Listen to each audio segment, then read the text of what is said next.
బండి సరోజ్ కుమార్ గారు. బేసిక్‌గా చాలామంది బయట బోల్డ్ సరోజ్ కుమార్ అని పిలుస్తూ ఉంటారు మిమ్మల్ని.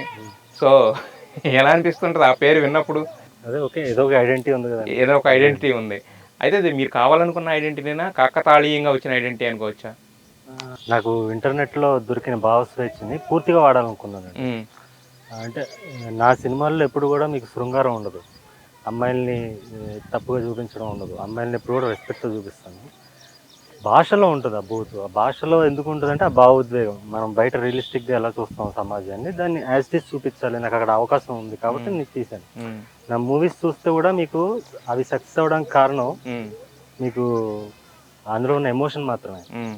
నాట్ బికాజ్ ఆఫ్ ఇలాంటి మాటలు ఉండడం వల్ల వీటి వల్ల అంటే కాదు. మీ సినిమాలు చూసిన వాళ్ళందరూ ఏమంటారంటే ఆర్టిస్టులకి బట్టలుంటాయి. కాకపోతే మాటలకు మాత్రమే బట్టలు ఇప్పేస్తారు అంటూ ఉంటారు యాక్చువల్‌గా చాలామంది. అదే సో అప్పుడు ఆ 3 సినిమాలు అలా తీశానండి. అవును. అంటే నాకు సమాజంలో ఉన్న రుగ్మతని అలాగే యాజ్ ఇట్ ఈజ్ చూపించాలనిపించి హ్మ్. అలా నాకు అవకాశం ఉంది కాబట్టి తీశాను. అయితే సమాజంలో ఉన్న రుగ్మతలు అంటున్నారు. బట్ కాకపోతే ఏంటంటే ఇండస్ట్రీ మీద అప్పట్లో మీరు కొన్ని కామెంట్స్ చేశారు. ఇండస్ట్రీ నన్ను గుర్తించట్లేదు, ప్రతిభ ఉన్నవాళ్ళని తొక్కేస్తుంది, పట్టించుకోవట్లేదు అనేది. సో, మీ సినిమాలకే కారణం, ప్రేరణ ఇండస్ట్రీ మీద ఉన్న కసా? లేదంటే గనక సమాజం పట్ల ఉన్న రెస్పాన్సిబిలిటీ అనుకోవాలా? అంటే ఇండస్ట్రీ మీద నాకు కసి లేదండి. అంటే హ్మ్. I never believe in industry. హ్మ్. అదొక సిస్టమ్ రన్ అవుతుందంటే ఇండస్ట్రీ అనేది సక్సెస్‌ఫుల్ పీపుల్ ప్లాట్‌ఫార్మ్ అండి అంతే. హ్మ్. రేపు నేను సక్సెస్ అయితే ఆ ప్లాట్‌ఫార్మ్‌లో ఉంటాను. మళ్ళీ ఫెయిల్యూర్ అయితే బయటికెళ్ళిపోతాం. హ్మ్. వాళ్ళ మీద నాకేం లేదు. బట్ సమాజంలో నేను చూసిన వాటిని ఆ ఫైర్‌తో నేను అప్పటికప్పుడు తీయాలనిపించి నేను తీశాను హ్మ్. నిర్బంధం. హ్మ్. అక్కడ నాకెప్పుడైతే నా కరోనా టైంలో తీశాను. ఆ హ్మ్. కరోనా టైంలో ఒక వలస కూలి అవును. అవును. అవును. పడిన ఆవేదన లేకపోతే రేపిస్టుల సైకాలజీస్ ఎట్లుంటాయి, అవును. అమ్మాయిలు ఎలాంటి జాగ్రత్తలు తీసుకోవాలి వీటన్నిటిని నేను చూపించాను. హ్మ్. తర్వాత నాకొచ్చిన ఆ ఫాలోయింగ్‌కి లేకపోతే నా పైన ఉన్న ఎక్స్‌పెక్టేషన్స్‌కి నేను కంటిన్యూ చేశాను. హ్మ్. థియేటర్‌కొచ్చే వరకు నాకు బలం రావాలంటే ఒక 10,00,000 మంది ఆడియన్స్ కావాలి మనకి. హ్మ్.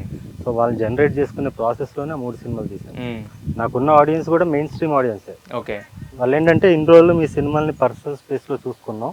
ఇకపైన మేము ఫ్యామిలీతో కలిసి చూడాలని చాలామంది కోరుకొని నాకు లైక్ ఇండైరెక్ట్‌గా నాకు పని చేసి నన్ను నిలబెట్టింది కూడా వాళ్ళే. హ్మ్. సో, ఇప్పుడు మెయిన్ స్ట్రీమ్ ఆడియన్స్ కోసం. అయితే మీరన్నట్టు కరెక్టే. మీరనుకున్న 10,00,000 మంది ఆడియన్స్ వచ్చారనుకుందాం. అయితే నాకు కొంతమంది చెప్పిందేంటంటే, 'బండి సరోజ్ కుమార్‌ని హగ్ జేసుకోవాలని ఎంతమంది అనుకుంటున్నారో, దొరికితే కొట్టేయాలని కూడా అంతే మంది చూస్తున్నారని అన్నారు. అంటే అంటే ఒక నెగటివిటీ అనేది కూడా ప్రొవోక్ ఎలా అయిందది? నెగటివిటీ ఎప్పుడు లేదండి. అంటే ఎవడ అంటే మీ మీద హ్మ్. ప్రేమ ఎలా ఉందో ద్వేషం కూడా అలాగే జనరేట్ అయింది. ఒక రకంగా మీరు ప్రేమ కావాలనుకున్నారు. ప్రేమతో పాటు ద్వేషం కూడా జనరేట్ అయిందనేది ఒక మాట వినిపిస్తుంది యాక్చువల్‌గా. లేదు.